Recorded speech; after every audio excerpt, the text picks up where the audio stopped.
Where can I find Facebook ads training? Well, I would encourage everybody, go to YouTube, first of all, and things you get stuck on, search for on YouTube. There are so many resources out there to help with this kind of stuff that are just completely free. So I just highly recommend everybody to start with, try to utilize all the free information you can. So do we need to start an Instagram account? No, actually you don't. You can market to Instagram from Facebook right inside of Ads Manager. There's a place inside of the ad set level where you have placements, and you can choose Instagram there. And then at the ad level, it'll ask you which account you want to run the ads from. And you can actually run the ads from your Facebook page on Instagram. So you do not need a separate Instagram account to do that. Are you typically showing the product in the Facebook ad or just a catchy image to get them to the page? I show the product in the Facebook ad, but keep in mind, you want the phrase itself to be really big inside the product. So for example, you'll notice ShineOn has some mock-ups where it's like you've got kind of the jewelry box in the middle and you have hands that come out from the sides and hold the jewelry box. So these are really good looking mock-ups, and you won't find these in a lot of other platforms. But my recommendation is, if you're going to use this mock-up in Facebook ads, you're going to want to crop it down to something like this. You really want to make sure that the phrase itself is really big and almost smacks people in the face when they see the ad in the newsfeed. And having these little fingers here will just kind of help the ad, like, it feels real when it comes through the newsfeed. But the big takeaway here is, regardless of what image you use, you want to make sure that the product itself is big and that the phrase is clearly legible in the ad. What is the best ad strategy for testing designs? All right, let's talk about that real quick. So first of all, I don't know that there is a best strategy, so to speak. What I've typically found in the world of Facebook is that 80% of your success is the product itself, right? And so the product is made up primarily of the phrase, and then the actual item. And so in my mind, 80% of a winning ad is the product, and then the 80% of a winning product is your phrase. So getting your phrase right is super important to succeeding on Facebook with paid ads. And what you'll find is you have to test a lot to find a winning phrase. But once you find a winning phrase, that phrase sometimes can go on winning for you for a year. And you can run it on all kinds of different products because it's the phrase itself that's gold, right? So first of all, you need to make sure you're spending a lot of time on product and a lot of time testing a bunch of phrases so you can find the right phrase. Now, when it comes to actually running the ads, there's a bunch of different testing methods that you can use. I launched 2 new ads yesterday with 2 different testing methods, and I have gotten sales on both of them. So I'll show you those real quick. So the first is I had one campaign with ad set budget optimization, and I had 3 ad sets, and each ad set had a $10 spend on each one. Now, each of these ad sets had one ad, right? And all of it was a duplicate. So what I did was I created one ad set. I had one campaign, one ad set, and one ad. I created that and published it. And then I duplicated it 2 more times to get these here, right? So I had one campaign with 3 ad sets and one ad off each ad set. Each ad set and ad were duplicates of another, right? And they were $10 a piece. And I've already had a sale on this today. So that was one that I ran.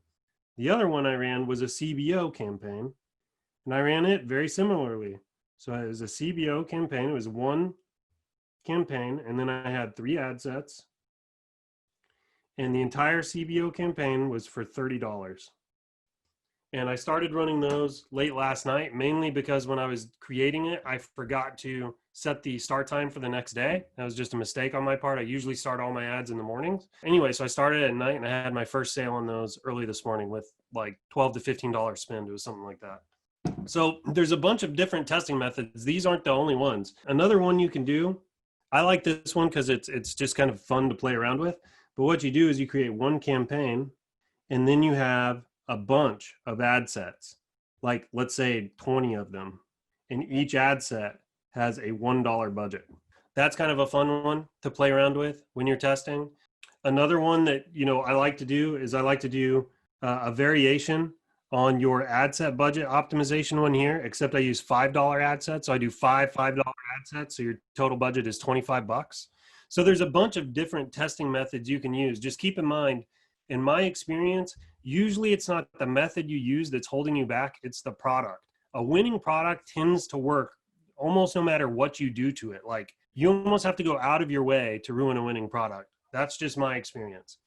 So true. I found lots of information on ads on YouTube. Yep, there's a ton of it out there. Totally recommend, one of the skill sets you have to develop if you want to succeed in digital marketing, and this is just kind of a life skill in general everybody should pick up, is you have to be able to self-serve on your questions, right?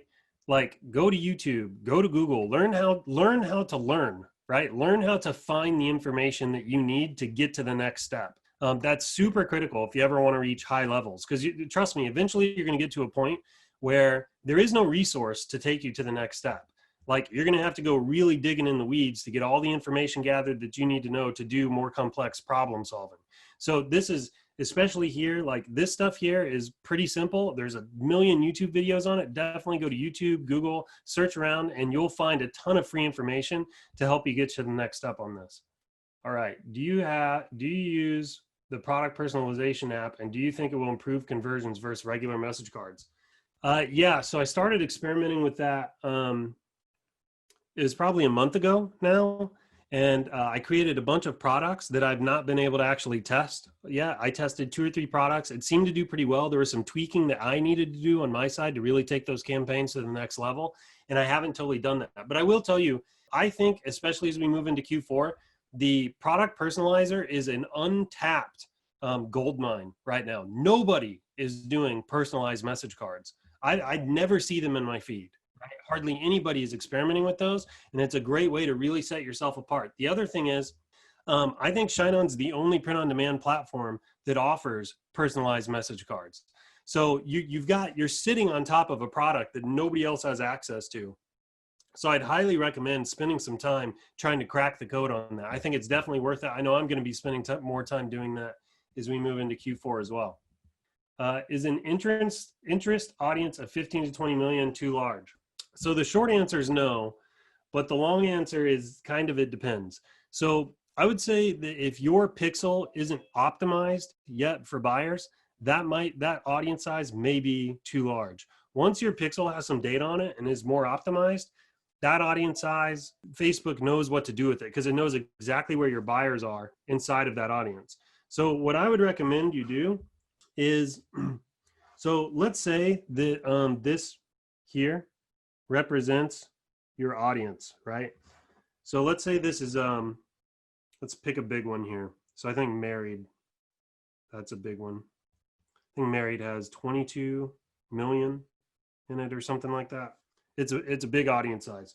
Anyway, so like, let's say that this is married. If your pixel is not optimized at all, this audience size is probably going to be too big for you to go after, because Facebook is going to give you a random sampling in this audience. And this audience is gigantic, right? And there's a good chance that the random sampling it pulls back for you is probably not going to be your buyer pool. Not always, but there's a good chance.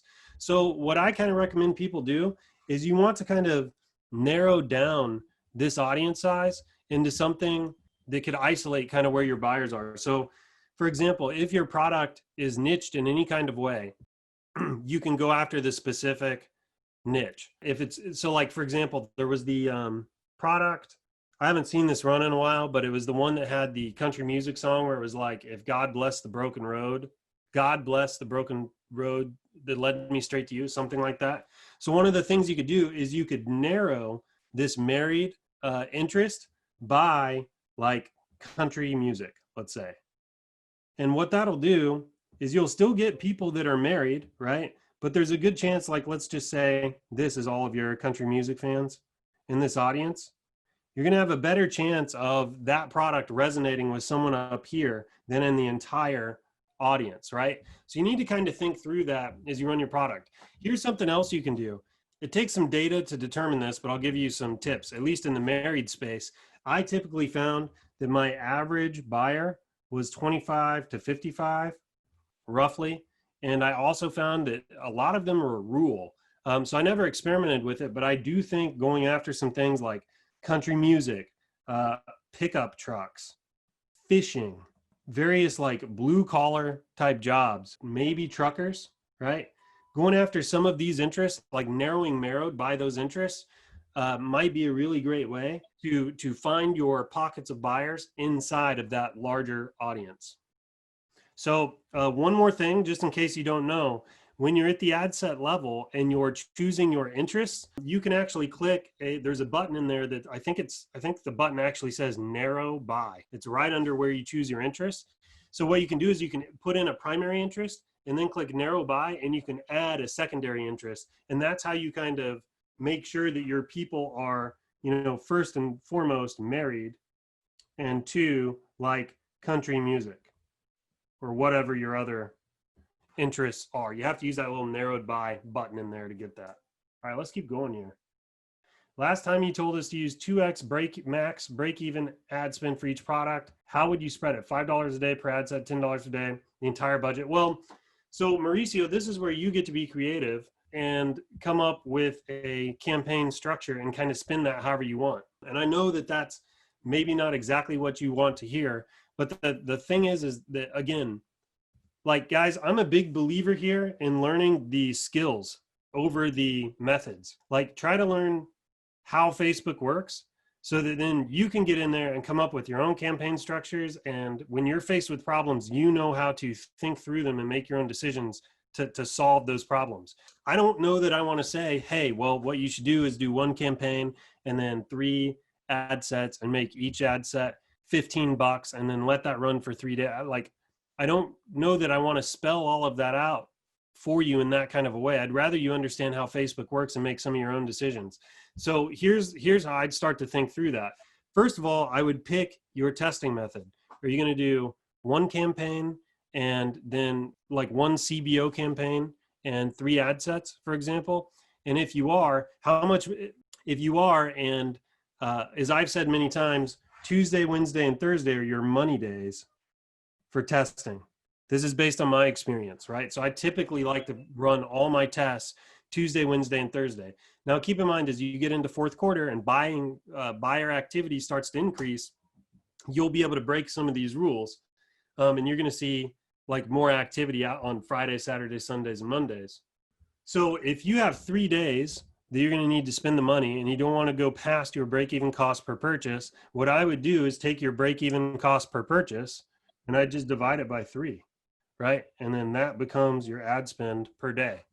That's probably how I would problem solve that. It doesn't have to be exactly this. You can do it a little bit differently. I will tell you that I typically don't put tons of thought into this. I know that when I start my ads, I want to spend, just depending on how I'm feeling, between $10 and $40 a day. And I'll let it run to 2 times my break-even cost per purchase, and then I'll cut it off. And that could be the second day. Sometimes it could be the third day, depending on the budget I set. So I hope that helps. With Facebook ad set targeting, I've been using a lot of demographic and behaviors like married or anniversary within 90 days, but I haven't had much luck. Do you think it would be better to target actual interests and not demographics or behaviors? Well, I think I have 2 things to say to that. One is an easy way to troubleshoot or test your hypothesis, so to speak, would just be to run some ads to those interests to see if you get any sales. That's the first thing I think I'd say.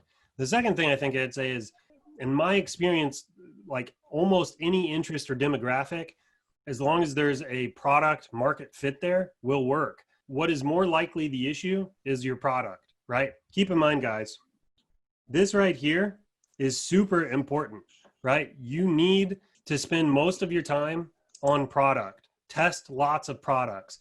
If your ads aren't working, there's a very good chance it's an issue with the product as opposed to it being your actual ads. Did somebody want to ask a question here on the audio? Do you duplicate or increase the budget? I like to duplicate when I'm scaling.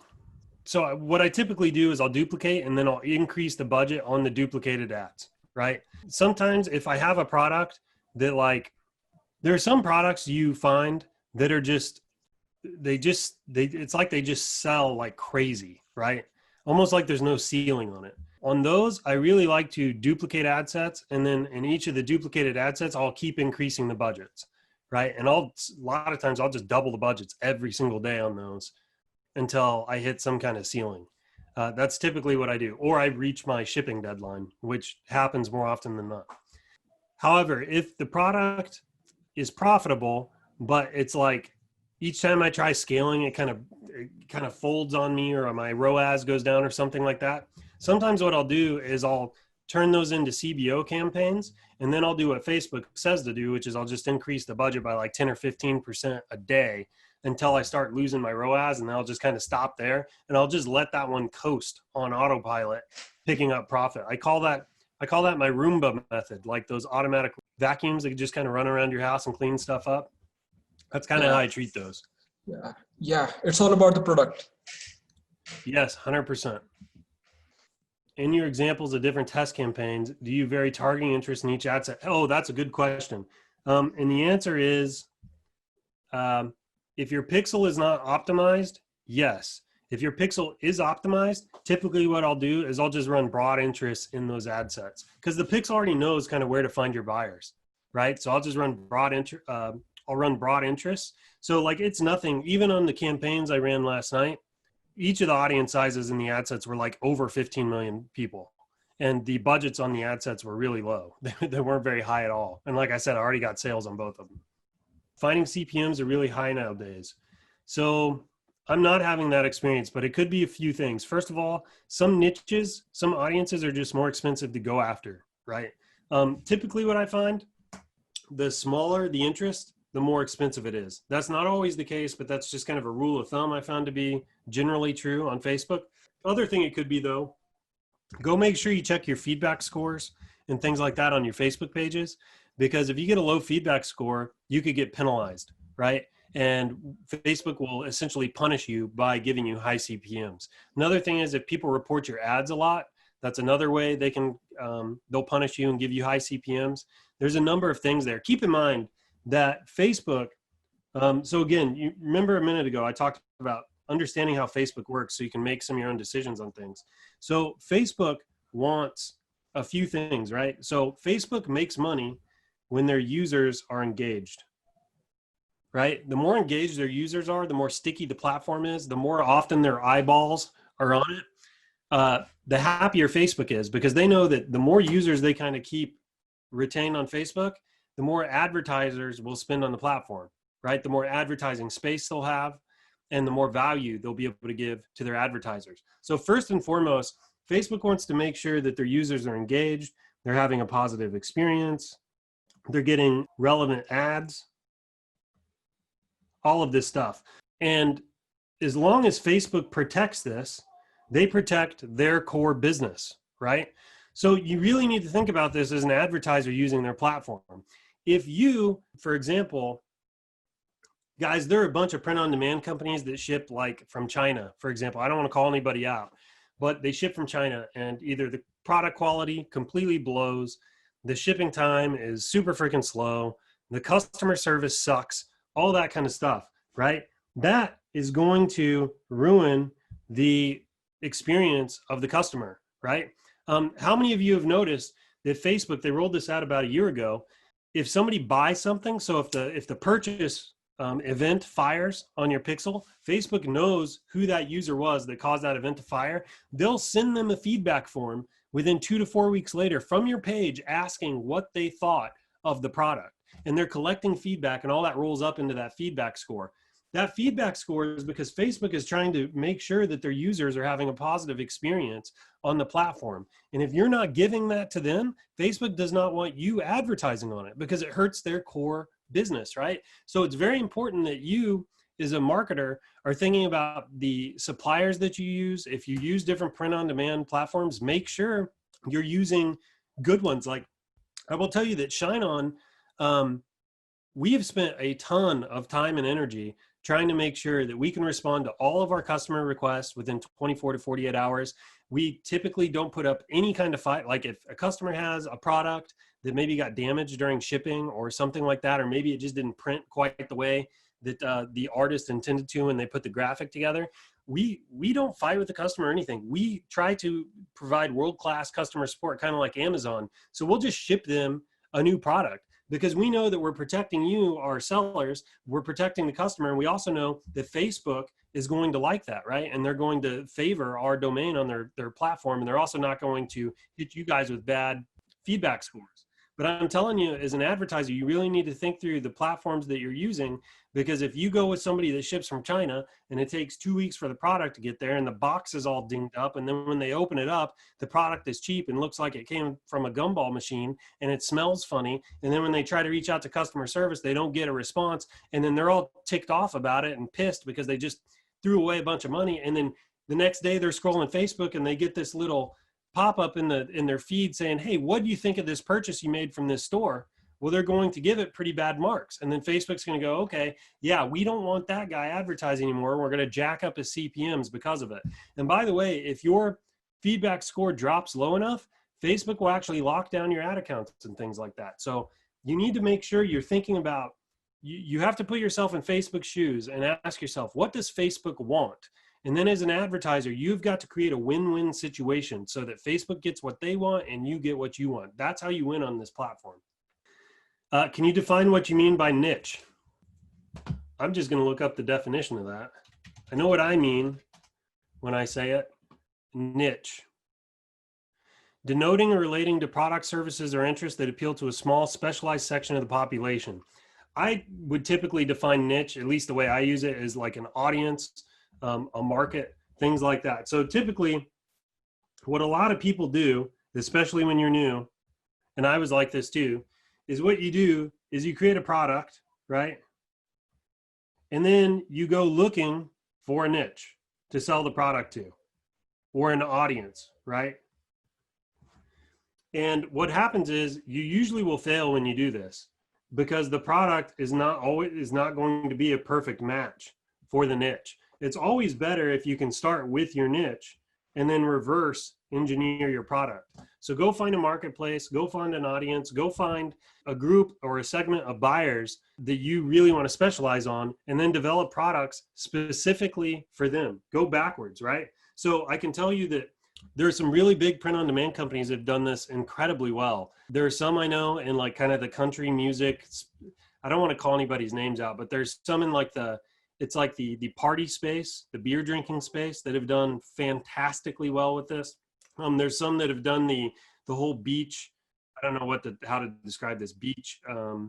It's like a female buyer demographic of like country music girls, those kinds of things. They've done really well. You'll notice a lot of any niches that are super passionate, you can do this really well in. So the Second Amendment niche is huge. Any of the like real patriotic kind of niches are really big in this space, but there's a ton of them. Don't limit yourself to that. There are tons of them. I've seen people target, you have all the dog niches. I mean, even within dogs, you've got pit bulls and you have poodles and you have bulldogs. And I mean, it's massive, right? And if you can just serve one of those niches really, really well, you can do exceedingly good for yourself.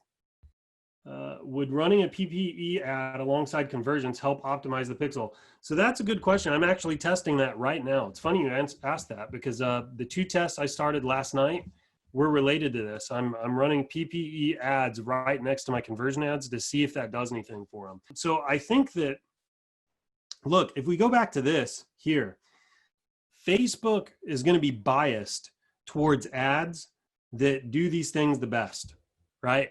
And you'll notice even in Ads Manager, Facebook gives you, there's 3 scores now. You have like a relevancy score. Shoot, I'd have to look it up. Maybe I can do that here later in the chat. I don't want to stop right now, but there's 3 scores now at the ad level where they're trying to give you some qualitative measurement for like how your ad does compared to other ads that are going to the same buyer, right?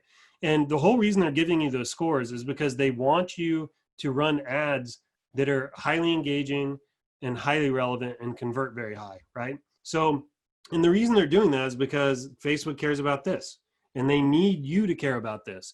And the more you care about this, the more they'll reward you, the lower your CPMs will get. I don't know for a fact how the algorithm kind of picks and choose who to show your ads to, but I know that when you have, like I said, when you get your product, wherever that is, when you focus on this, and your product is on the money, like I'm telling you guys, it's like it gets easy. It's like Facebook is just handing you buyers on a platter, right? But you've got to get this right. Where can I learn more on how to use the ShineOn personalization option? So go look in the Facebook group, find this post, and look in the comments. John put some YouTube videos in there that we created for how to use our personalization options. Why not start test ads on the weekend? Look, you can do it. There's no law or anything that says you can't. I just find that there's more buyer activity Tuesday, Wednesday, and Thursday. So I remember when I had a store. I had done, it was over $1 million in revenue, and I looked back over the last year of performance, and I looked at I like exported all the data into a spreadsheet, and I broke it down by day of the week to see where like most of my purchases were coming through. And it was Tuesday, Wednesdays, and Thursdays. And then I did the same thing inside of Ads Manager. I exported data from Ads Manager. I got all the days laid out, and I looked at that too. And Tuesdays, Wednesdays, and Thursdays are the days you tend to see increased purchases and buyer activity. So when I do my testing, it's a no-brainer. Plus, there are other sellers I know that seem to share this experience. They say Tuesday, Wednesday, Thursdays are the best days. So that was enough for me. Do you launch new ads, duplicate, or just increase budgets? I think I already answered that a little while ago. Kirsta said, because weekends at the moment, you will get stomped by big advertisers with six-figure budgets unless it's Q4. That's probably also true. By products, do you mean the card you create? Because jewelry is very nice. Well, by product, I mean all the product. Look, it's a good question. So on ShineOn, you have the product, which is like the necklace. And then you have the design, which could be the message card, or just like the design on a pendant or something like that. When I say product, though, I'm referring to the whole package when I use the word, okay?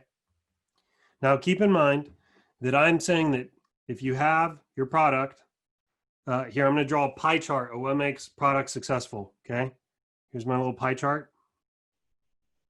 Okay, I will tell you right now, everybody thinks that this is the breakdown, right? Everybody thinks that 95% of it is ads and how amazing you are with different campaigns and campaign structures and manual bidding and all this kind of stuff. And then up here is your product, right? And what they do more often than not is people will test like one product, and then they can't sell the product, and they start freaking out going, I need some new methods, ad methods to test this product. Clearly, I'm just not good enough at Facebook to sell my product. And really the problem is this is completely upside down. It's actually 95% of your product that makes it successful and 5% your Facebook ad technique. Now, I want to qualify something real quick. I'm using hyperbole here just to make the point. I don't know that it's exactly 95% or 5%, but my point is the overwhelming majority, and I can say that safely, the majority of what makes something successful on Facebook is your product, right? 100%. If you don't get product right, it doesn't matter how amazing you are with Facebook ads, you're not going to be able to just by brute force turn that into a six-figure winner. You can't do it, guys. However, if you get your product right and you suck at Facebook, there's still a chance you can turn that into a really nice 5 or 6 figure product because it will sell itself. I'm not kidding. Don't get me wrong, especially as you're trying to scale, there is some skill required to be able to scale successfully on Facebook. You have to kind of understand how to start to split test your ads and figure out which ads are converting better. And you need to make sure your product page is on point. And then even as you scale, you know, it's difficult, I've found, to scale to 5 or 6 figures, a healthy 5 or 6 figures using CBO as Facebook would tell you to use CBO. Like you still kind of have to hack it a little bit to get it to scale. But from a testing perspective, guys, you don't have to worry about a lot of that. Every time I found a winner, it reveals itself within 24 or 48 hours of testing. Every single time, without fail. And I have taken products that failed my testing, and I've sat there and just danced with them for week after week after week, dumping money on them, trying to see if I could get them to do something, and I never can, right? If you have a winning product, it'll reveal itself in 24 or 48 hours. Kirsta, I don't know if you're still listening. Feel free to unmute and speak or just type in the chat. Is that your experience as well? So I guess like you're right in the sense the product is 95%. There's one thing I would add here that you mentioned earlier as well. So I'd say there's 10% involved in managing the page, posting on the page, keeping the page engaged. So the page has some value to it, and you can test your quotes within your audience as well. So say, for example, you have a I love my mum niche, right? And then you post like quotes to my mum from son or from daughter, right? So you kind of can pre-test your quotes on there, so you can feel for the engagement. But the underlying effect of that is Facebook takes into account the engagement on the page as a indication of how well your ad's going to do. So that takes into account. And when you do automatic bidding, so like when you just put a daily budget, and Facebook will spend that daily budget, that can drive your bid down to get the results. So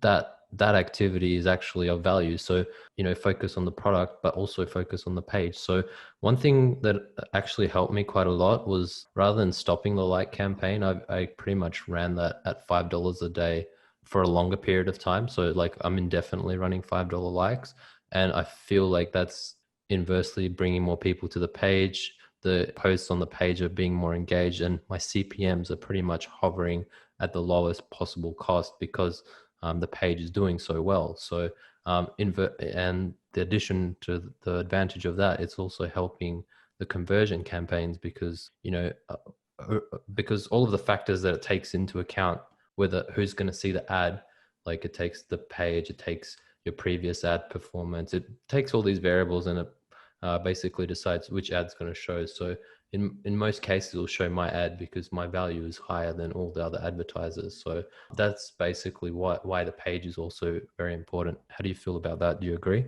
Yeah, actually, it's funny you mentioned that because I typically will always run at least $1 per day in page likes, because Yeah.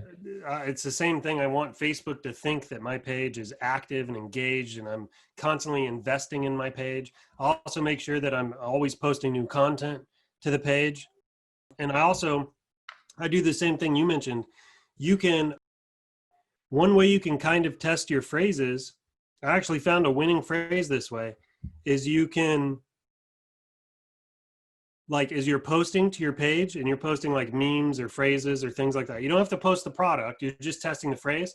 If you put those on your Facebook page, what you can do is, after enough time has expired, like 3 to 6 months, you can go look at your insights on the Facebook page and see which posts have had the most engagement, the most shares, likes, comments, and then you can flip those into products, right? So it's kind of an easy way to test with your audience which phrases will do well. The only con to it, in my experience, is it just takes a little bit of time for that data to come back. It's not, you don't have this kind of instantaneous feedback loop like you do with running ads. Yeah, and like you suggested to everyone to start running like campaigns and all that sort of stuff. So basically, if you don't have any conversion data, but you have engagements on your page, you'll come into the auctions with a fairly good bid. So you can notice that you might get sales straight up because it doesn't know your value, but you have good engagement, so it can give you the first bump on the sales as well. So it's a crucial thing that I'll highlight. If anyone's not doing that, that does help in my experience.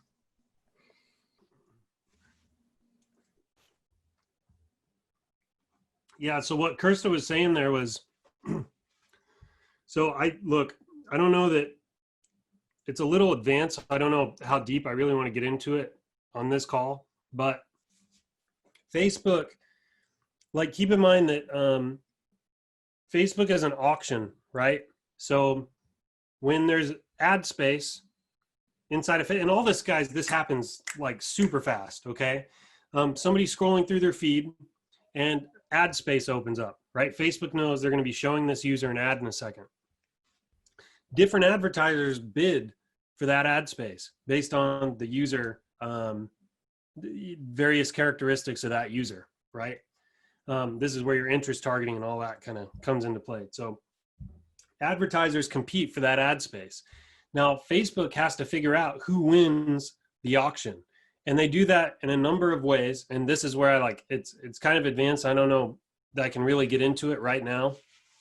However, to what Kurtz is saying, he's basically saying all this stuff right here. All this stuff matters because the more you show Facebook that you're keeping your audience engaged, giving them a good experience, your ads are relevant and things like that, the better you're going to perform in the auction. Okay, so he's trying to say that like if you develop your page and you're posting content on it and it's engaged, and even though your pixel's not optimized, when you enter that ad space, you're more likely to win in the ad auction than somebody that's just got a page with like one like that they've never posted to and is clearly just a crap page for running ads, right? Facebook is going to want to make sure that they show their user the ad from the brand that is more likely to give the user a positive experience. That's kind of what Kirst is saying. Did I get that about right? Yeah, well, realistically, it's about them making the most money. So whichever advertiser's likely going to convert, they're going to show that advertiser's ad. So even if you have selling products, you got to make sure that you don't fatigue the audience and like do all this. You got to pretty much keep on top of everything throughout the entire process. Otherwise, that value will come down and your value will come down. So doing the page engagement and likes for a longer period of time is definitely worth the time investment. And if you don't have the time yourself, potentially you can find someone to manage that for you. But I definitely, that was one of the fundamental things which I changed, which made a large difference. So, well, I will also say though, real quick, look, if you're new, so guys, Kirsta he's scaling, he's at the 6-figure a week level here when it comes to scaling, right? So he's at a different level. He did not start out managing all of this stuff. This is all stuff you learn as you go. So I want to say all that. It just is kind of a disclaimer that like when you're just starting out, guys, you don't have to master all of this stuff to be successful. Okay. My biggest advice for anybody just starting out is make sure you're getting this right. Make sure you're focusing and getting your product market fit correct. And you're running ads that are going to be relevant to your users and things like that. You don't need to really hit it out of the park with all this crazy stuff. All of that's good. And I definitely recommend doing it as you scale, but when you're just starting out, that's probably a little advanced.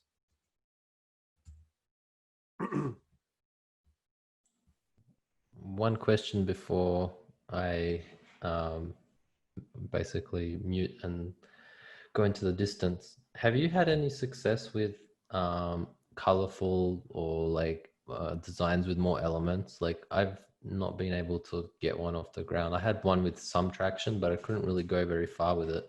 And I guess it's to do with like keeping the design simple so you can hit a wider part of the audience. Have you actually been able to scale anything with like a colorful or like more elements like pictures or anything like that? Or is it just basically simple designs which you've had success with?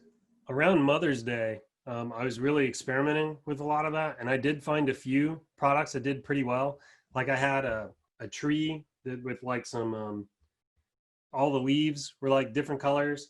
And then I had another product with like a mom, like it was a silhouette of a mom and a little girl holding hands.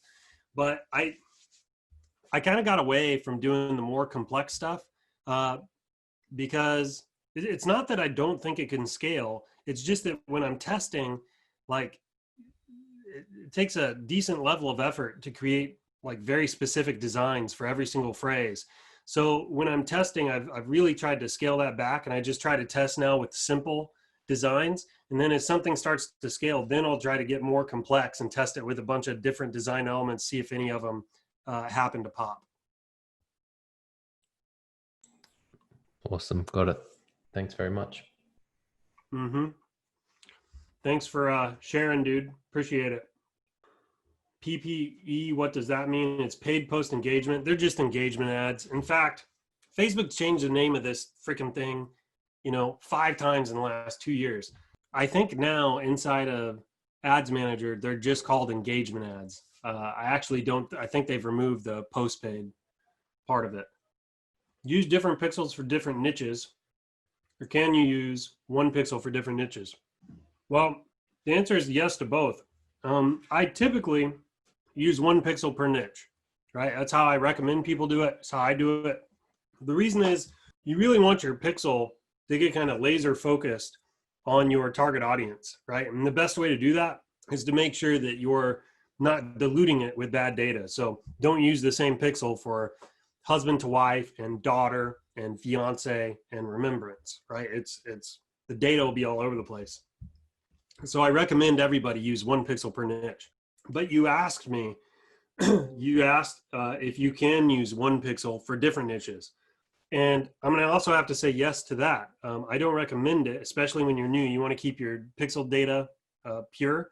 But I like on my own Shopify stores, I'll have a general pixel that will be on every single product in the store. And then I'll have a niched pixel on all my niched products. So I have 2 pixels on every product.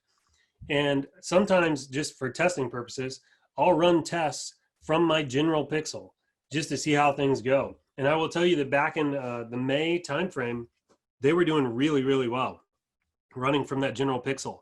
And so much so that I was like, man, I don't even know if I'm going to keep using niche pixels, but it was very short-lived. About 3 or 4 weeks later, everything was back to normal again, and niche pixels were saving the day. So yeah, so I think, the takeaway, I recommend everybody use 1 pixel per niche. I think that's the right way to do it. That's how Facebook would tell you to do it as well. Do you run on your own site or your own Shopify store? I think you're asking me if I run on my Shopify store or the platform. I think that's what you're asking. I actually do both. The 2 ads I launched yesterday were on the platform, and then I do at least 15 ads a month on my own Shopify store. And then I do another 40 on top of that I'm kind of figuring out how I like to do. My biggest problem is that everybody knows all my stuff and I just can't hide anything. So I'm constantly in this place where I'm debating whether or not I want to open new Shopify stores or make new accounts on ShineOn.com to hide my stuff. So that's why I'm kind of all over the place. I recommend, especially if you're new and just starting out, you want to go with the platform, right? And the reason is because it reduces the amount of variables in play when you're new that you have to deal with. So like, let's just do platform here. We'll do Shopify store here. Okay, so on the Shopify side of the house, you've got to worry about branding, all of your product copy. You have to worry about your checkout flow. You have to make sure your add to cart page is optimized. You have to make sure that it's optimized for speed, because a slow web page will turn users away. You have to make sure you have trust seals. You have to make sure you've got good customer service processes, and on and on and on. I mean, like, I don't even know if that's half the list. There's just so much when you're launching a Shopify store that you have to worry about. You have to worry about apps. You have to have a return policy. There's all kinds of graphic design work you have to get done. You have to do your own conversion rate optimization. I mean, it's just like, guys, it's creating a Shopify store. They make it sound easy because, you go to Shopify, it's like 3 clicks and you throw a few pages up and you put up a crap logo and boom, you've got a store, and it feels kind of cool. You feel really productive because it didn't take very long to do it. But to make it work is actually quite difficult. I mean, it requires a number of different skill sets to pull off successfully. However, over on the platform, you literally have to worry about your product. Let's say your product page copy, kind of. The reason I say kind of on that is because we standardize a lot of the product page copy for you. So like, you don't have to write anything. Half the time when I'm testing on the platform, I don't write a thing because I don't need to optimize that yet. What we put up there is good enough to get sales. The 2 products I launched yesterday, both of them got sales with the standard product copy that's already on the platform. And then also the ads. Like, that is pretty much it on the platform. You have to worry about the ads, the product, and maybe kind of the product page copy. That's it. So when you're new and you're just trying to learn how to do this, I mean, just ask yourself, are you really going to be able to master all of these skill sets over here on the right all at once while you're spending money on Facebook trying to make sales? Or would this here make it a lot easier for you? I will tell you that personally, I started off on platforms learning this skill set. I started off on platform with print on demand. I went to my first $25,000 in revenue on the platform before I ever opened a Shopify store for print on demand, right? And the great thing about this for me was this: when I was spending money on Facebook and it wasn't working, right? You've got to figure out why. Why is it not working? And when I was running on a platform, I knew that since other people were successful on the platform, scaling to 6 figures, it was not an issue with the platform, right? I knew that it was an issue with my ads or my product. That's all I had to focus on. So I'd go back and I'd test a new product, I'd test new ads and things like that, right? This reduces running on a platform reduces the number of variables you have to master to be successful in this business. You know, last time we had a call, I went on and on about this opportunity, right? That is fourth quarter, that is ShineOn platform, that is print on demand, all that kind of stuff. And I was thinking about it even more this week, and like it's not just that you have, like, think of this, rewind the clock 4 or 5 decades, and let's say you created some kind of widget and you wanted to sell the widget. Where do you sell it? I mean, do you go to the store down the road? Do you write to some catalogs to see if some catalogs will take it? Do you go to your local farmer's market, if there even were farmer's markets 40 or 50 years ago? I mean, like your options for taking that product and then scaling it were so limited. And now we're in this day and age where you have the distribution reach of like a Target or a Walmart, just literally at your fingertips with social media. I mean, Facebook literally lets you get in front of 2 billion people, right? Most of the people in the United States have a Facebook account. You get to get in front of them with your ads just using Facebook. You instantly have distribution channels that are as large as like a Target or a Walmart or things like that, right at your fingertips. Not only that, you have the ability to put a design on a product without ordering like samples of the product, without working with manufacturers, without making trips to China to make sure all their machines work. Like, you don't have to do any of that stuff, right? With the ShineOn platform, you literally spend some time in Canva, put that on a message card, and boom, you're ready to launch some ads, right? With the same distribution that Target or Walmart or somebody else has, right? And you can get sales that day. I mean, it is freaking incredible what the platform affords you. So do not overlook using the platform, especially when you're new. I know it's sexy to like go out and start a Shopify store and build a brand and all that kind of stuff. But I'm telling you, if you don't have your basic skill sets down, you need to spend your time on a platform first. I'd recommend going to at least $25,000 in revenue before you graduate to Shopify. All right, I'm gonna keep going here. I have several old Facebook pages without much engagement. Should I start new ones? Well, I mean, you could try to resurrect your old ones and just get them engaged. I do know that, I don't know, maybe search around online and see if there are good examples of people, like resurrecting old pages. I know with Facebook groups, that seems to be really hard. I'm not saying it's impossible, but it's kind of like once a group kind of dies and falls out of favor with the algorithm, I'm not saying it can't wake back up. I've not really seen that yet. If anybody has examples of that, feel free to post it in the comments below. What about ClickFunnels, and can we integrate with ShineOn?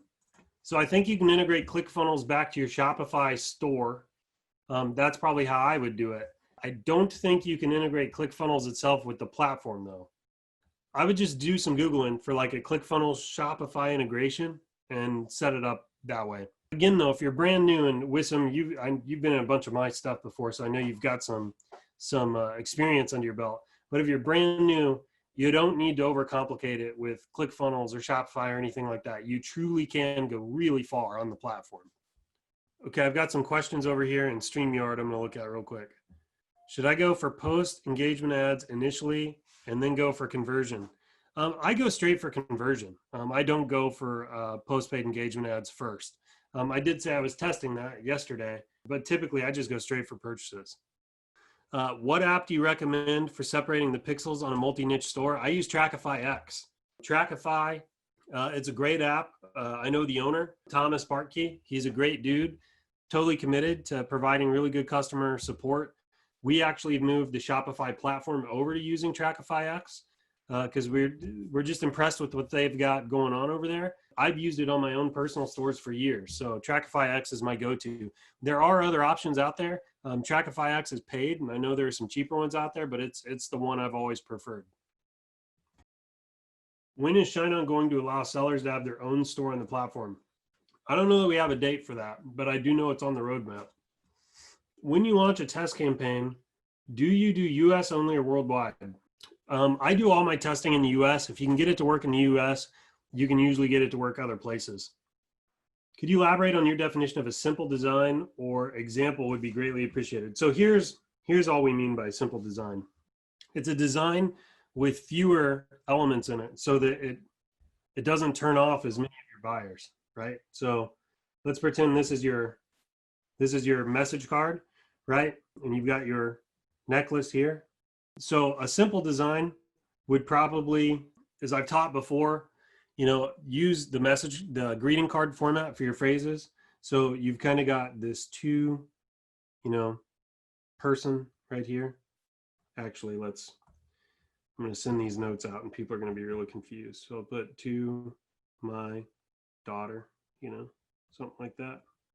And then you've got a phrase here and it's like love dad. Just hypothetically, like a simple design will maybe have like a little, pretty decal right here, prettier than that, hopefully.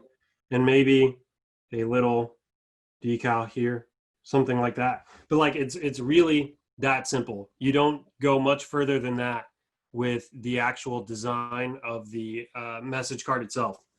Now, one way you lift the, what's the word? You kind of add to the design, I guess, make it a little fancier, is with your font choice and like bolding and italicizing fonts. So typically what I find is, you'll bold this up here where it says daughter, and then down here this will be bold, and sometimes these will be like in a different font, right? And that'll kind of make it pop and stand out a little bit. A great example of a simple design is if you go back, if you look through some of the design packages that have been released in the Facebook group, and you go back to the original, actually, here's a better way to, in the ShineOn platform, when you go to create a new product and it's got all the mock-ups in there, and they'll show you kind of a message card. There's like an example message card when you're selecting your product. Those have some very simple designs on them. For example, they'll look almost exactly like what I'm showing here. They're like black text against a white background. I hope that was helpful. I feel like I fumbled that a little bit, but I think you get my point. Would you recommend a niche that is husband to wife, or is husband and wife okay? Would you recommend a niche that is husband to wife, or is husband and wife okay? So the Facebook page being focused on the wife or husband and wife. Ed, I apologize. I'm not sure I understand your question.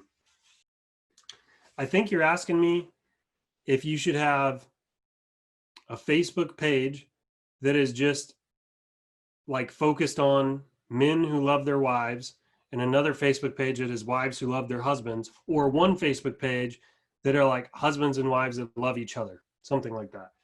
I would recommend, look, from a pixel, I think about this from what Facebook wants, right? So for your pixel to work, it needs to be optimized with good data, right? The way you feed your pixel good data is by making sure you use your pixel for a specific niche, because it learns things about the buyer, right? So if you have products that are husbands to wives, it is husbands that typically buy those products and then gift them to their wives. So you have one pixel there, and what they do is they see a bunch of males are buying this product, and they happen to be average age of 30, and they happen to be in this part of the United States, and all these things, and the pixel gathers that data. And then when you're running your ads, it tries to find similar people.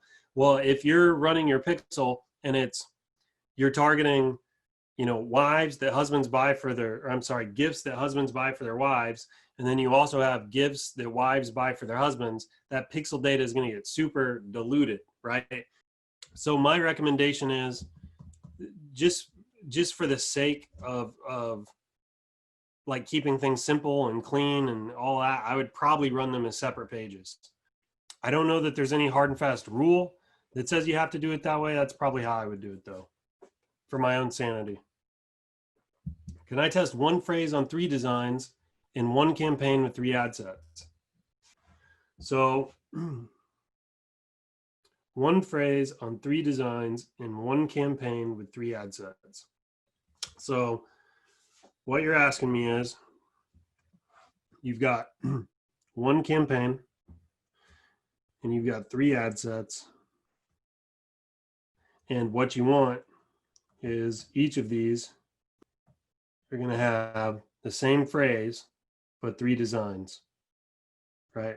So it's same phrase, and then design 1, design 2, design 3. So look, there's no reason you can't do that. Since I tend to define a product as the necklace plus phrase, that's what I call a product. I like to do 1 campaign per product. I like to do 1 campaign per product. So if it were me, probably what I would do is, since I know the phrase is typically what makes or break things, I would pick the best design of the 3 here. I'd just pick the best design, and I would instead run 3 phrases. Here's what I would do. I would do your best design with 3 different phrases. Phrase 1, phrase 2, phrase 3, right? Should be pretty simple, because then this here becomes a template that you're just putting new phrases on, right? And then what I would do is I'd run 3 campaigns. So you have campaign 1, campaign 2, campaign 3. Campaign 1 would be phrase 1, campaign 2 would be phrase 2, campaign 3 would be phrase 3. That's probably how I would do that. All right, so here's what I mean by the template. Here's what this person was going to do. Bear with me, guys. So you have 3 message cards. So what they were originally doing was they said they had the same design on each message card. So just for the sake of simplicity here, I'm going to draw a little flower, right? We're going to pretend that's the design. Okay, so this is what they did. They had the same design on 3 cards, and then, oh shoot, no, I'm totally backwards. That's what I would do. Sorry, guys. I have it completely backwards. They had different designs on each. So we'll do a tree. I'm just trying to denote different designs here. And then here we're going to have a nice snowman. Some buttons. Okay. So what they did was they had the same phrase on each of these. That's what they were doing. So in one campaign, they were going to have 3 different ads, right? And each ad was going to be 1 design with the same phrase on it. But so since I know that the most important part of your testing, or the most important part of a product, is your phrase. So keep in mind, when it comes to your product, if you had to split the design versus the phrase, I'd say 80% of what makes your product good is going to be your phrase. 20% is going to be your design. Give or take, guys. These are not scientific numbers. I'm just giving you ballpark based on my experience, right? Since I know this, though, I don't want to run the same phrase. Since I know this, the variable I want to test is the phrase, not the design, right? So what I would prefer to do, the way I would do it, is I would have 1 design here that I would basically just make a template. I'd have phrase 1, phrase 2, phrase 3, right? And so your designs essentially become the template at that point. And then what's really cool about this, guys, if you have Canva or Photoshop skills, is you don't have to go and create new designs every time you want to test a new phrase. You can literally just, keep inserting new phrases until you find one that's a winner.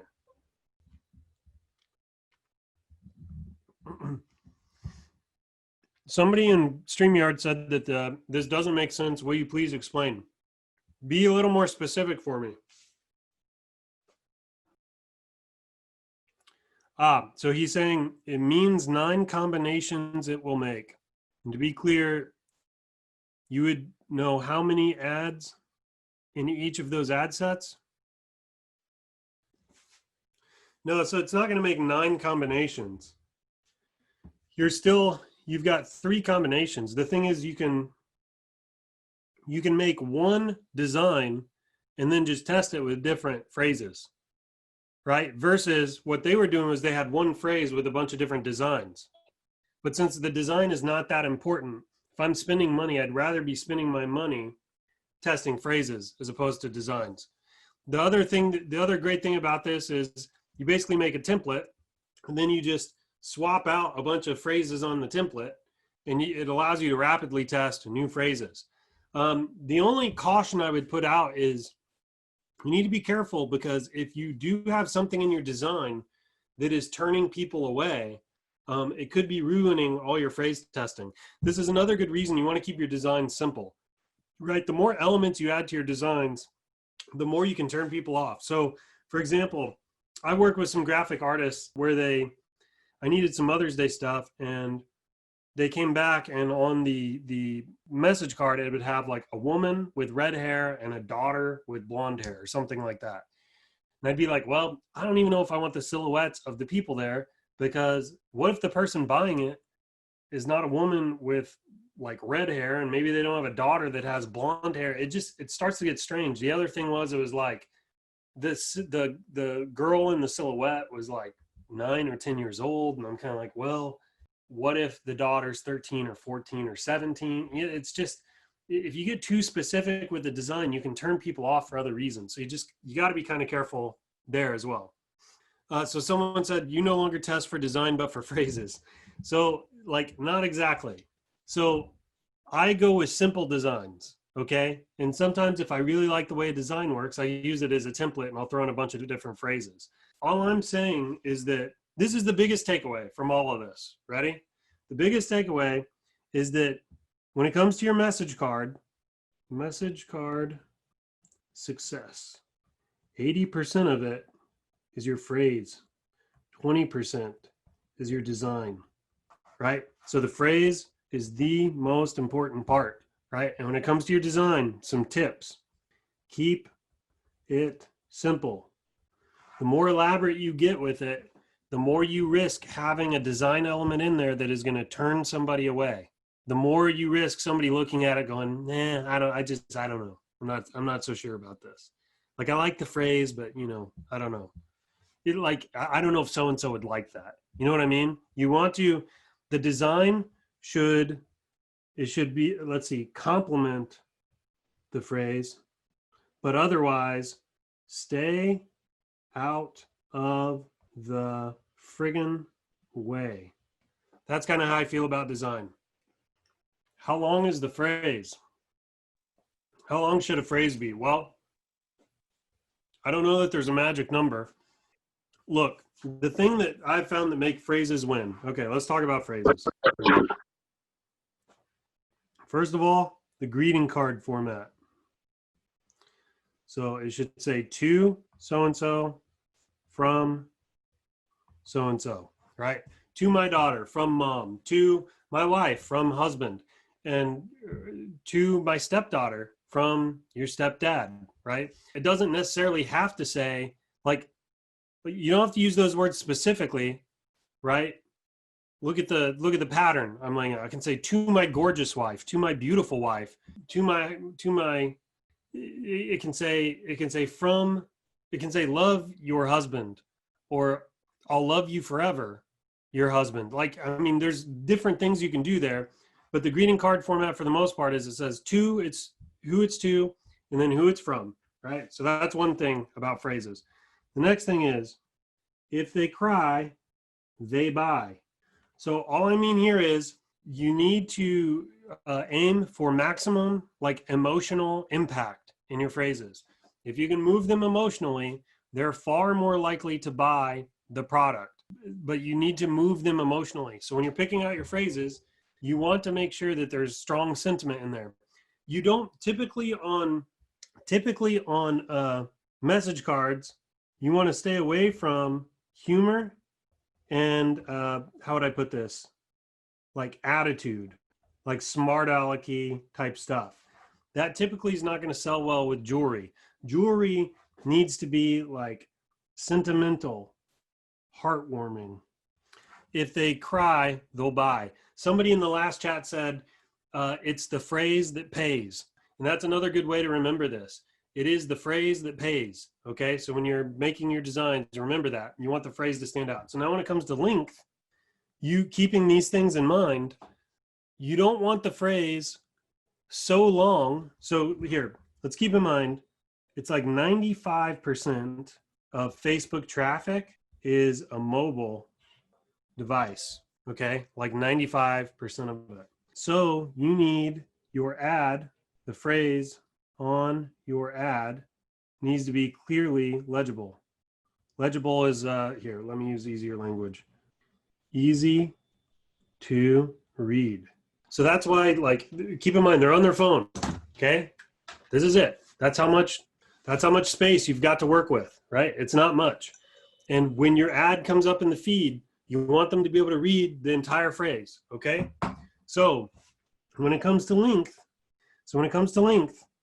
you want it to be short enough it's easily read on mobile, but long enough it has emotional impact. So there's a balance there. If you make it too long, the words get too small and you can't read it on mobile. If it's too short and the words are really big, which is good because then you can read it on mobile, you risk it not having emotional impact. All right, what else we got here? For those of us bitten by the Facebook ban bug, how do you suggest going about getting the best results from having only one pixel or two? I just narrow the niches. Look, to a certain extent, you can be successful with one pixel. I mean, you really can. And another thing is your pixel, it tends to, I don't know what it is, but it's like it just optimizes towards people more likely to buy, like almost regardless of the demographic. Like I said, I've run all kinds of stuff from general pixels before, and you can do it to some success. So I definitely wouldn't let it like hold you back. However, I would just, if it is a problem for you, I'd try to narrow niches. I'd just try to find some niches that maybe complement each other, where there's some overlap, and I'd maybe focus on that. Do you think young women these days like romance and romantic things? Well, I mean, yeah, I think so. It probably depends on the person. I think every person's an individual. And just like guys, I bet there are some women that like really like sappy stuff, and there are some women that maybe find it repulsive. And I think you can find the exact same dimension with guys. There are guys like, so for example, there are phrases that I see sell on Facebook that personally me in a million years would never buy, because I'm like, it's cheesy and sappy, and like I'd feel, it just wouldn't feel right maybe to give that to my wife. But tons of people buy that stuff. So there's a spectrum, right? So yeah, there you go. I hope that answers the question. 2 times break-even cutoff is for campaigns with no sales. 2 times break-even cutoffs.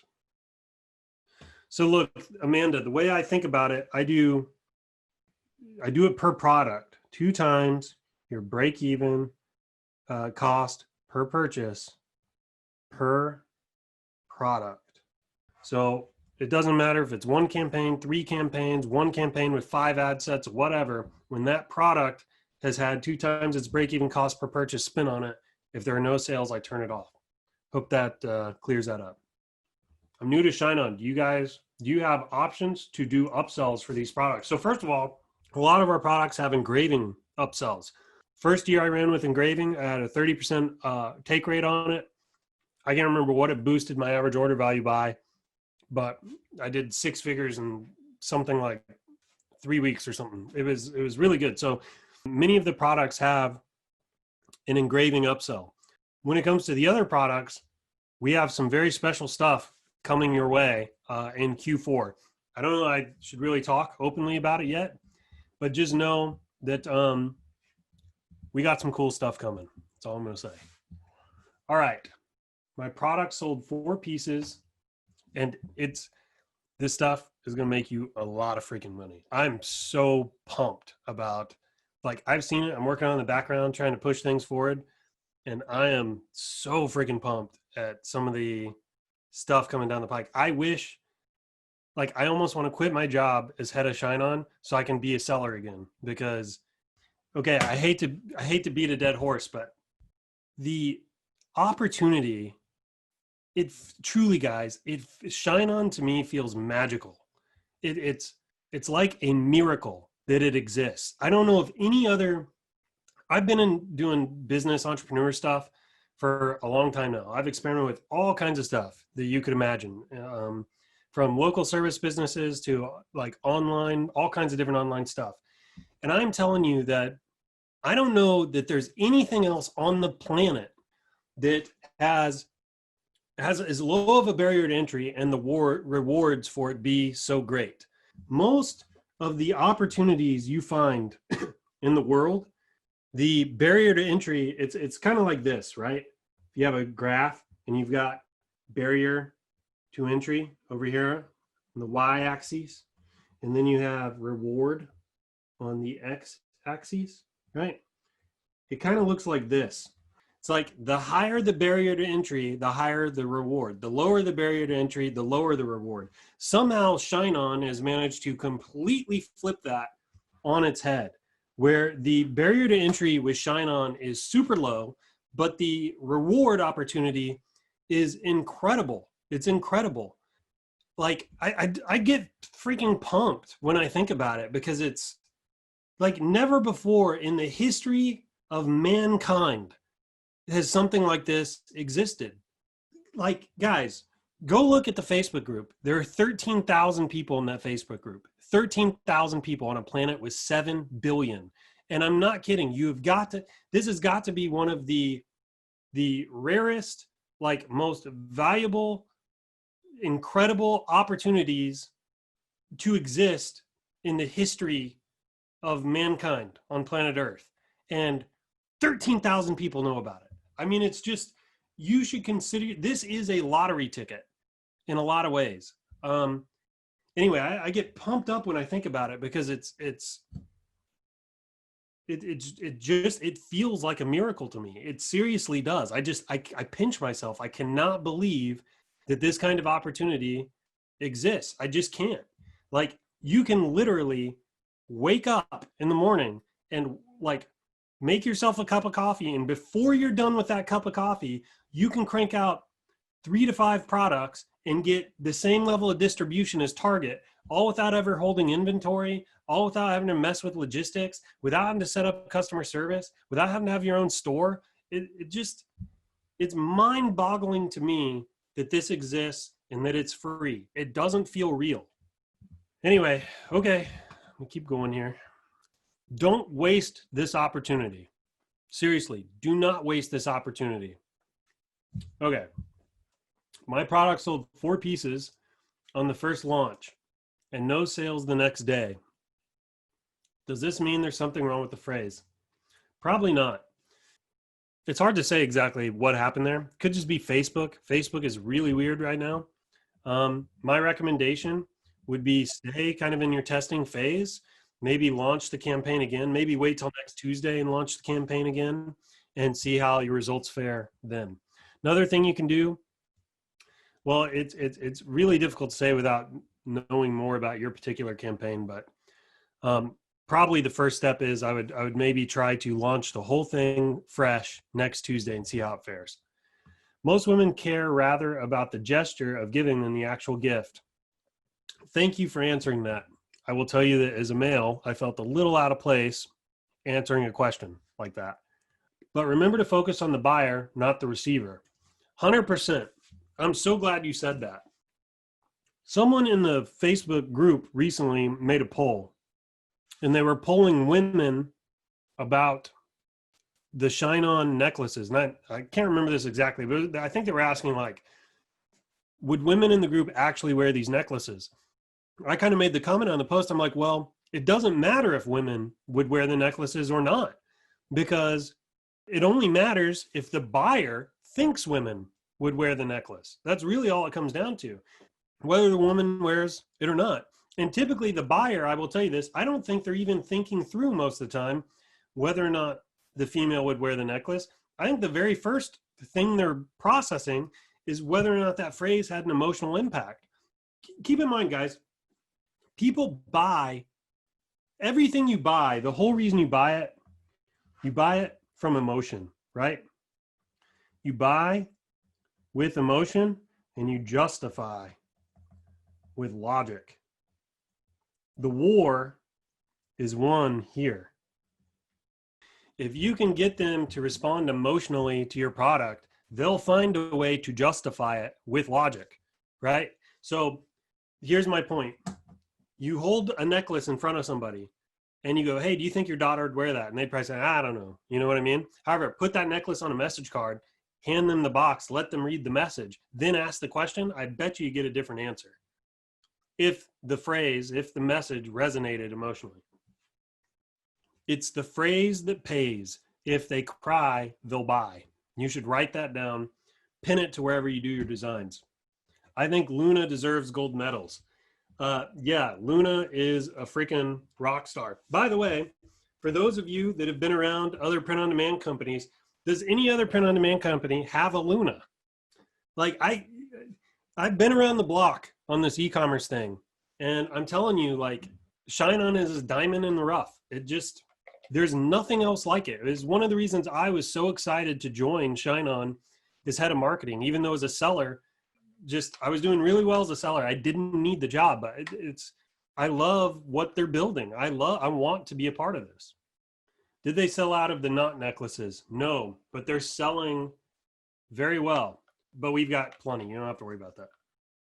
I need help wording for Facebook ads. I need help with the words for Facebook ads. Wording on your Facebook ads. So first of all, only the first 2 lines of the ad are above the fold. So if you have a Facebook ad over here, and you got your little picture and whatever else it says here.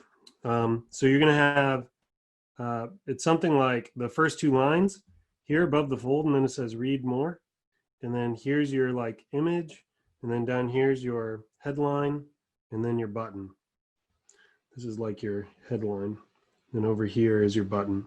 Something like that.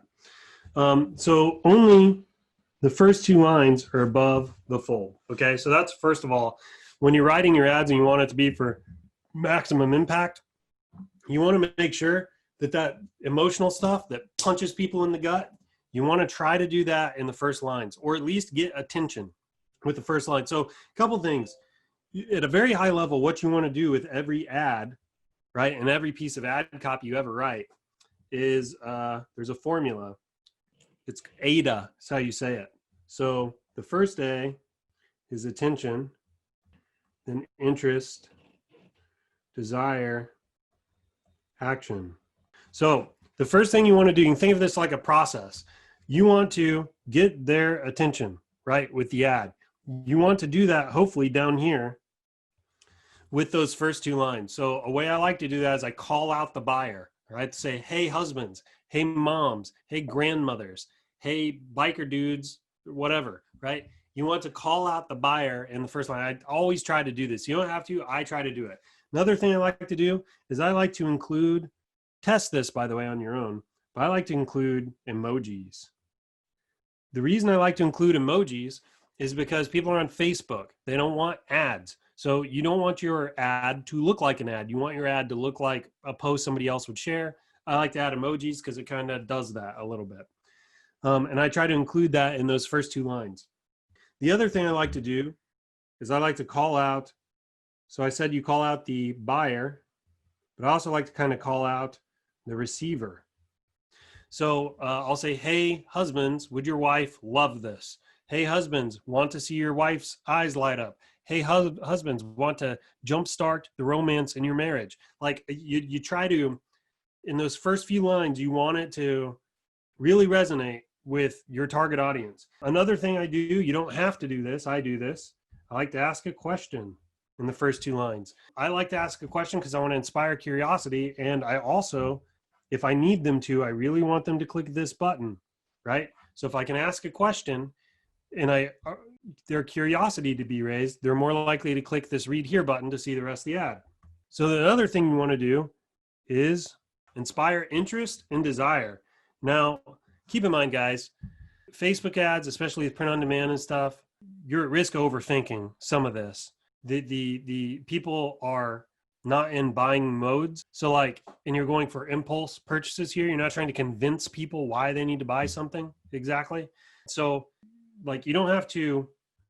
So even though I'm telling you like kind of how to structure your ad and your copy, and I'm trying to explain to you how all this works, don't overthink this and write like a huge ad. That's not really what you need to do here. I'm just trying to tell you kind of the elements in the ad that will make it more effective and kind of pop. So anyway, so after you get their attention, the next thing you want to do is increase their interest and desire. And typically, especially with a little Facebook ad, these kind of happen in the same step, right? So usually what I do to increase interest and desire is I try to, one, allude to the result from buying the product. And then I also like to have an offer. So the way I do it is like, if I'm doing a gift for husbands, I'll say, want to see your wife's eyes light up. That's the result. The eyes lighting up.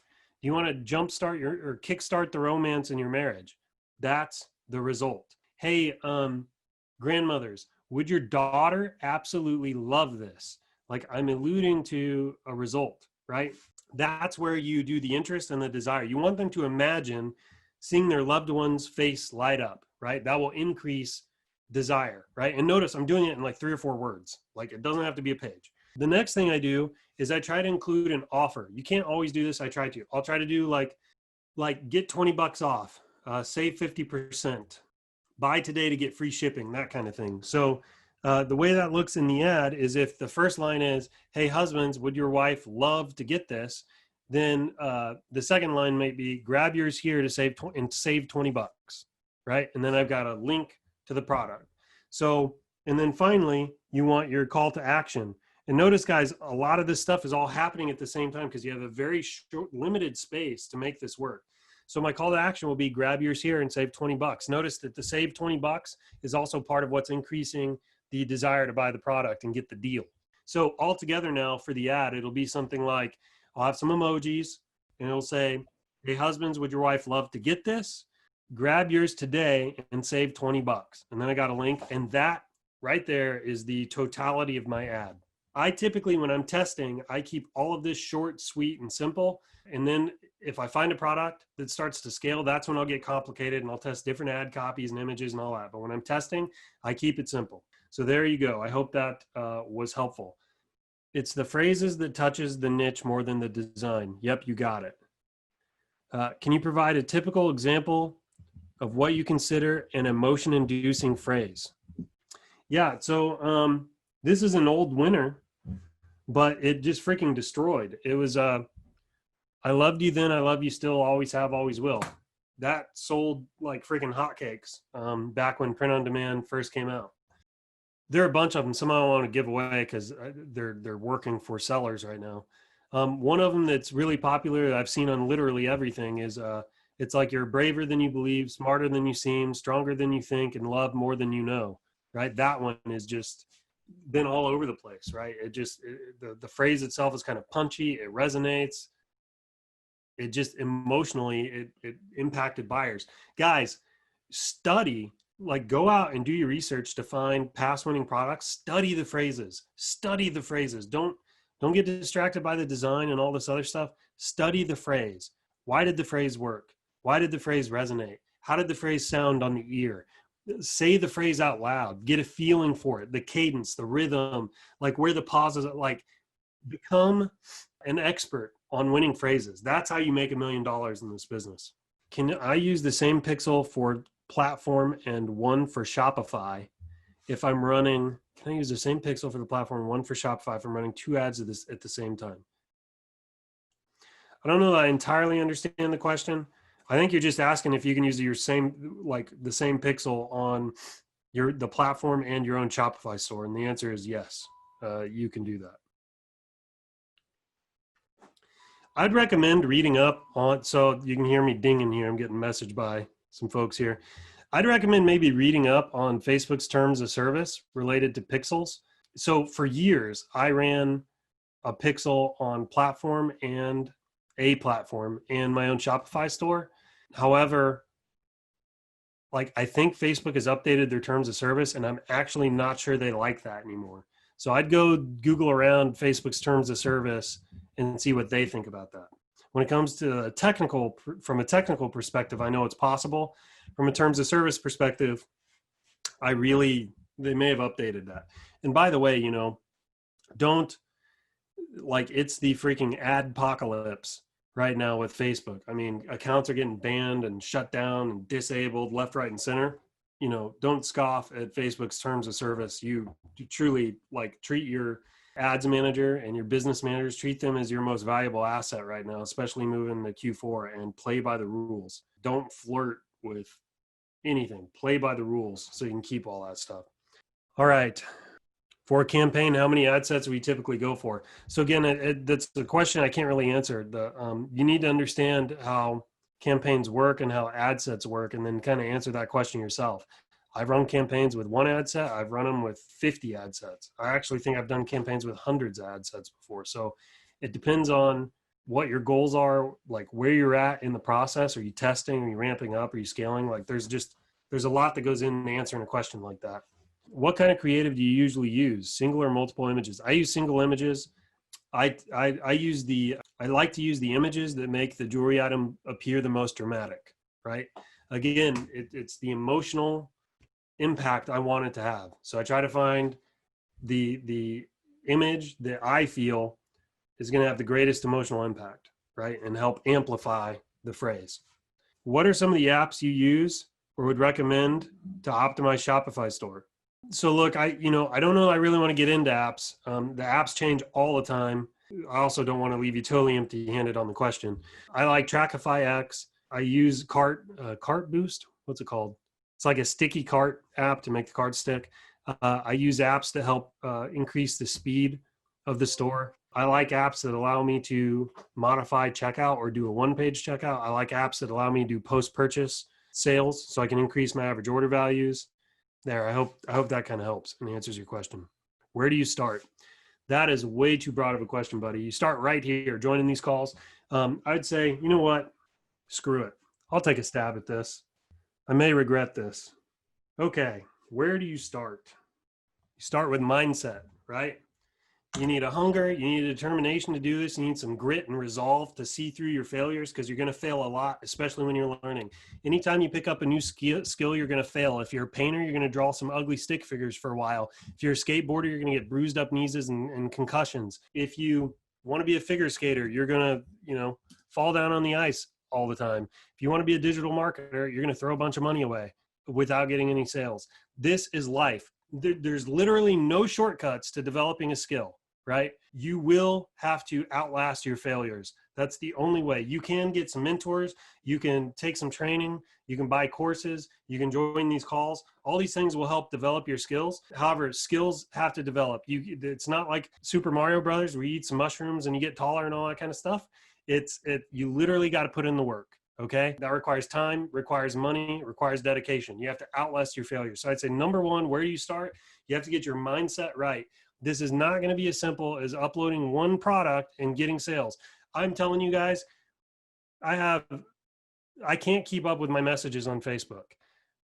I'm constantly being messaged by people. I try to help where I can, but time and time again, I get people to go, I can't get any sales, right? I can't get Facebook ads to work. And the very first question I always ask is, well, how many products have you tested? And if the answer is less than 20, that's the problem. They literally just don't have the experience yet to see success in this business. And you've got to put in the legwork if you want to get anywhere with this. I wish there was a different answer, but that is the fact. So number one is mindset, because it takes time and grit and determination to develop your skills. Now we'll get into the practicals, because I know a bunch of you probably just rolled your eyes when I said all that, but it's important. If you don't do this, I promise you guys, anybody just rolled your eyes right now, you're going to fail. You might as well just stop now and not give Facebook any of your money. Donate that money to me instead if you want to give it anywhere, because you're going to give up and you're going to fail if you don't get this part right. Okay, let's keep going. Pick an audience. You want your audience to be fairly large, right? So typically what I tell people when you're choosing a niche, here's another chart for you. Passion, and you have audience size. These two negatively correlated. I don't think that's the right word, but you'll get my point. The larger the audience size, the more broad your appeal is, and you lose passion, right? And the more narrow your passion, typically, the smaller your audience size. So for example, let's say dogs. You have a huge audience, but the passion is not quite as focused. But let's say you go to, just for example's sake, guys, we'll do small dogs. You're getting more passion, right? Because you're getting narrower on the niche, but your audience size is also shrinking with it. And then let's say down here you have Chihuahuas. Hopefully I spelled that right. That'd be pretty cool if I did. Anyway, so Chihuahuas. It's like now you're only appealing to people with Chihuahuas, but they're probably very passionate, right? And by the way, there's no wrong answer in where you pick your niche. Where it falls through here, there's no wrong answer. All of those can be good, okay? But you need to think about your audience. And after you pick an audience, you work backwards from here, okay? Pick your audience and then work backwards from there. Next, what you're going to do after you know your audience, you're going to create a Facebook page. This is how I'd get started on the platform, by the way. So you're going to make a Facebook page. When you get the Facebook page created, and you're going to want this around your niche. So for jewelry, I could say make a page that says like, I love Chihuahuas, or Chihuahuas are my life, or I don't know, some other, I'm sure there's some Chihuahua language that the niche knows about that maybe you could tap into. For jewelry, let's just say we're going for, I was going to say like softball daughters or something like that, but I'm going to make it a little simpler. Let's just say daughters, right? So we'll make a page that's like, my daughter is everything. And look, it can be any kind of name, but the idea is you kind of want your niche to be clear in the name. Keep in mind that your ads are going to be run from that page. So if it's like, my daughter is everything, like that's what people are going to see in the newsfeed with your ad, right? So you kind of want that name to really resonate with the niche that you're going after, okay? Pick an audience, pick a Facebook page. Then you want to get 1,000 likes. You can just buy likes. You can run very cheap worldwide like campaigns. You can get likes for like a penny a piece. The other thing you want to do is post content daily. Apps and things like that will help you do this. FP Traffic is one of them. It'll allow you to like preload a bunch of content and then it goes out on a schedule. But you want to post content daily to this page. And you want it to be content that's related to your niche. Okay, that's important.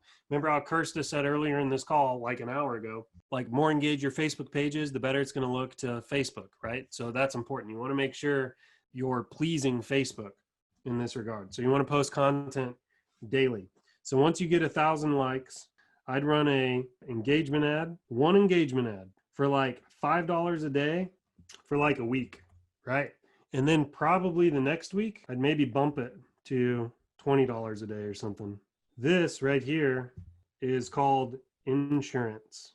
So Facebook is like one of the surefire ways to get your ad account disabled with Facebook is to create a new one and start spending right away and spending big money. Facebook will just straight up shut you down. You want to be real slow and you want to look like a user who's learning. Just as a side note here, to keep your Facebook account from getting shut down, you want to go slow. So what do I mean by that? One day, create your business manager. The next day, create your ad account. The next day, create your Facebook page.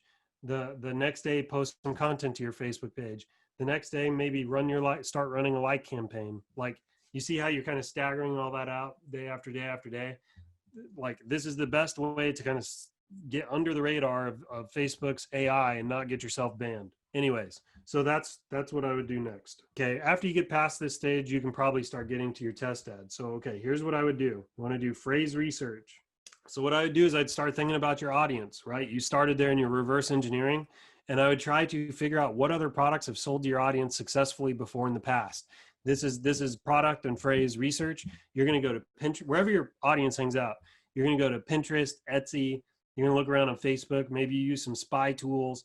You can look on top sellers at other websites. You can go on Amazon. There's a bunch of places you can go. And what you're looking for is things that have sold successfully to your audience in the past. This gives you an idea of some of the things that they like, and it'll help you start to find some phrases that might resonate with them. Another thing you can do, you're not gonna have a ton of data at this point, but you can go back here and you can look at some of the content you've been posting daily, and you can see which maybe posts have had the most engagement and things like that. You're not gonna have a ton of data yet. It's still too early to be able to do that super effectively, but it's a starting point, right?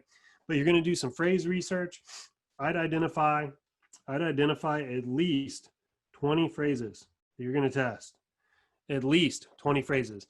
My 100 challenge is 100 products in 100 days. So 20 is not much. If you're new, right, and I just said 20 and you go, I don't want to do that. I'm telling you, you just stop now, because you're not going to have what it takes to see this thing through and make 5 or 6 figures out of this. You're just not.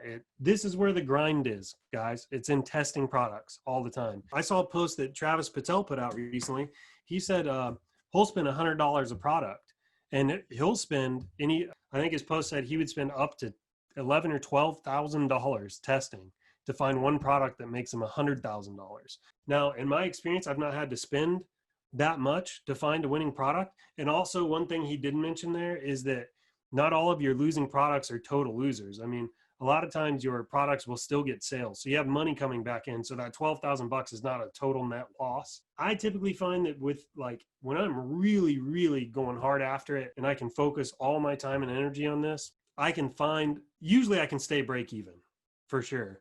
And I can typically find a winning product inside of $1,000 ad spend. Now, there are some caveats there for sure. Facebook's changing all the time. Competition is ramping up. The phrases have made their rounds. I mean, there's a bunch of reasons that it may cost more than that as we move into the future. That's kind of been my experience. So back to this phrase research. You want to find 20 designs. I'd come up with at least 20 phrases. I'd come up with 3 designs here, and I would just put your 20 phrases on 3 design templates. I probably wouldn't go much further than that. Then I'd pick 1 or 2 testing methods, and I'd stick to these, okay? So pick 1 or 2 that have worked for other sellers and just stick to them. Here's what you know. If it's worked for other sellers and you start running these testing methods and you're not getting sales, the problem is not with the method, okay? The problem is with your product. I know that when you're new, and I know this because I talk to people who are new literally every day, you're going to go try to test and you're not going to get any sales, and you're going to think it's the Facebook method. And I'm telling you, that's not it. It's not it. It's probably an issue with the product. So pick 1 or 2 testing methods that have worked for other sellers in the past and just stick to those throughout your entire testing process, okay? If you don't have one, I'm going to give you one right now. It is 1 campaign. It's going to be an ABO, ad set budget optimization campaign, 5 ad sets, and each of these are going to be for $5 a day. You're going to run that. This is for 1 product, by the way, and you run it Tuesday, Wednesday, Thursday. I make sales with this every week. I test products with it every week. This freaking works. If you can't make it work, it's an issue with the product. It's not the Facebook ad method, okay? Settle on that right now. Pick 1 or 2 methods, and then when it doesn't work, don't blame the method, blame the product. All right, let's pick 1 or 2 testing methods, or else probably nothing. It sounds threatening, so hopefully you remember that. Okay, let's keep going here. Okay, spend to 2 times your break-even cost per purchase. Your break-even cost per purchase is your retail price minus your cost. This is usually with ShineOn, it's just going to be your COGS, which stands for cost of goods. This is the formula to get there, and this will tell you how much you can spend on an ad before you're losing money. So, quick example here: you say your retail price is $50, and your cost for the item is 10. Your break-even cost per purchase is 40. To get that back here, right? Because we want to do 2x your break-even cost per purchase. You're going to take that times 2, is $80. But this number here, this is how much you can spend on Facebook before you start losing money. If you spend $40 and you get one sale, you should break even on this product given these numbers here. You got to go figure out what your numbers are. You can do that inside of the ShineOn platform. They'll tell you what your cost is to sell an item. Sorry, Mike. Is $80 per ad set or per the campaign as Per a rule? product. Per product. Yeah, but if we're thinking about for example, the 5 ad sets, $5 a day, you're keeping it for 3 days, that's $75. And that's almost the 80. So you would evaluate it, let's say on Thursday. Am I right by saying so? No, that's absolutely right. This is a rule of thumb for me. Yeah. The 2 times break even cost per purchase. If I spend $75 on something, I don't have a sale and I'm watching the ads, I'll probably turn it off. Because it's there. It's basically at 2 times my break even cost per purchase. You can set up rules inside of Facebook to be more scientific, which I should probably do, but that's kind of how I run it. So I'll go check in on my ad, and if it's spent 2 times on my break even cost per purchase with no purchase, I'll turn it off. Does it make sense? Yeah, absolutely. Thank you. I wish it was more complicated than this. And don't get me wrong, you know, I'm not trying to be totally naive here. I know that there's some technical stuff that needs figured out and all that kind of stuff. I get all that, but high level, this is as simple as it is. You find 1 or 2 testing processes that you know work, and then you just throw a bunch of phrases at it, just over and over and over again. You do it with a process, right? You just keep, it's like fishing, guys. You're just casting a line in the water, you reel it in. You cast a line in water, you reel it in. You cast a line in water, you reel it in, right? If you don't catch a fish that night, it's because you gave up. You keep doing that over and over and over again until you find a winner. Now, a couple things. Usually, you'll get sales. So it's not a complete loss, okay? And also, winners are on a spectrum. So let me show you what I mean by that. So I really do like, I'm pretty fond of a fishing analogy when I work through this stuff. So over here are whales. Back here are guppies. Somewhere in the middle here, you've got what I call salmon and marlin. Marlin are like those swordfish out in the ocean. So guppies lose money. Whales make money. So in the ocean, you have all sizes of fish, right? It's the same with products. You have some products that just lose money. There's nothing you can do about it. They're guppies, right? They're just going to lose money, throw them away. You're going to have some products, right? As you walk this way, you're going to have some products, you know, that may land here. You get a little nibble, you get a little bite, right? But you're just not quite profitable, you know? Then you might get some other products. We're over here. And it's looking good, but Facebook's kind of weird about it. You get a purchase one day, you don't get a purchase the next day, you don't get a purchase the next day, then you get 2 on a day. And it's just kind of weird. And it's like constantly flirting with you, but it's just never turning a profit, right? And you'll get some products over here where it's like, hey, they're making a profit. They're making me some money. I can leave the ads on. But for whatever reason, every time I try to scale these, they kind of implode on themselves and I lose profitability. But as long as I keep my spend under control, it's just kind of making me money. These are products you want to put on autopilot. I tend to call these products salmon and marlin, right? That's just my own language around it. And then you have products up here. You start to get into whale territory, and these guys just go. These are the guys where you cast the line out there, and a whale comes along, gets the line, they yank you off the boat, and you go swimming across the ocean with them, right? These are those products that create their own momentum. They're taking you for a ride, and you're just hanging on, okay? Now, here's a couple things. Just like fishing, imagine the ocean, okay? The ocean is like the entire audience on Facebook, okay? There are whales out there, I promise you. They're below the surface. You can't see them. There are whales out there. There are swordfish out there. There are other big fish out there. You got to go find them, okay? And not every cast is going to pull in a whale. Not every cast is going to pull in a swordfish, right? Hypothetically. You get my point. You got to go fishing for them, you know? And you're going to fish for a while. You need to change the bait. Test new phrases. You need to throw the line back out there. You just need to do it over and over and over again. You know the whales are out there, right? Whales live in the ocean. You know big buyers are out there. They live on Facebook, right? You just got to find them, okay? So there is your spectrum of winners. I hope I successfully answered the question, where do you start? Now, again, that was 60,000 feet. I didn't really want to get much deeper than that, but I hope that was helpful. Let me know in the chat here if this has been helpful for you today. Do I see more success with silver or gold? Usually silver, but I think that's just because it's a lower price point. Usually silver. I do like to offer both though, because you can get a higher price point for gold. Anything else? Adrian, sheesh. You forgot to open a bank account, register the corporation, create a PayPal account. Well, you can run your own live video for that. Okay. Hey, Michael, Yep. this is probably an operational question, so maybe John can pitch in. But last year, just around Q4, the payouts changed to like daily payouts, so we could scale the ads. Is that something that's going to happen this year as well? Michael, if you're okay with me talking here. Yeah, dude, take it away. So we made a lot of changes since last year to our payouts system. Now, if I'm assuming you're talking platform, obviously. We are paying out every 24 hours. At the current time, depending on the amount of sales that you have. So currently, once your order has shipped, your money will become available and you can request it, and within 24 hours you will get paid.